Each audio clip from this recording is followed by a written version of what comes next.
அஸ்ஸலாமு அலைக்கும் வரஹ்மத்துல்லாஹி வபரகாத்துஹு. Welcome to Tamil Islamic Hidaya. நம்மள பல பேருக்கும் பராத்துடைய இரவுன்னு கேட்கும்போது முதல்ல ஞாபகம் வர்றது சூரா யாசீன் தான். பல வீடுகள்லயும் ஒவ்வொரு வருடமும் 3 யாசீன பராத் அன்னைக்கு ஓதிட்டு வரோம்.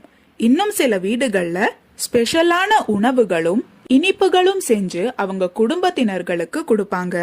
இந்த நாள் அல்லாஹு தாலா முதல் வானத்துக்கு இறங்கி வந்து நம்ம பாவங்களை மன்னிக்கிறான். அதோட இந்த இரவுல நம்ம கேட்கிற துவாக்களையும் அல்லாஹு தாலா உடனே கபூல் செய்கிறான். இந்த நாள்ல அல்லாஹு தாலா அடுத்து வர இருக்கிற ஒரு வருஷத்துக்கு 3 விஷயங்களை கணக்கிடுறான். 1 ரிசிக், நமக்கு எவ்வளவு பரக்கத் கொடுக்கணும்னு இந்த நாள் அல்லாஹு தாலா கணக்கிடுறான். 2 ஆயுஸ், நம்ம ஆயுச நீட்டிக்கணுமா இல்ல குறைக்கணுமான்னு அல்லாஹு தாலா கணக்கிடுவான்.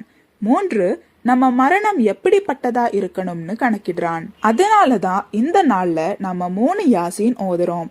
இன்னைக்கு இரவு மஹ்ரிப் தொழுகையை தொழுதுக்கு அப்புறமா 3 யாசீனை நாம ஓதணும். முதல் யாசீன் ஓதும் போது நமக்கும் நம்ம குடும்பத்தினர்களுக்கும் ஆயுஸ் அதிகரிக்கணும்னு நியத்து வைக்கணும்.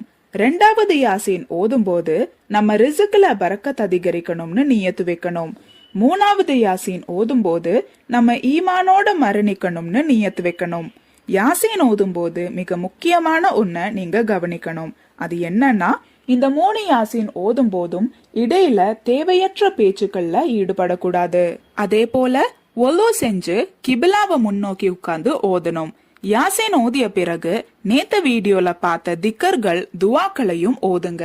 அதுக்கப்புறமா நீங்க என்ன துவா கேட்டாலும் அல்லாஹு தாலா அத உடனே கபூல் செய்வான்.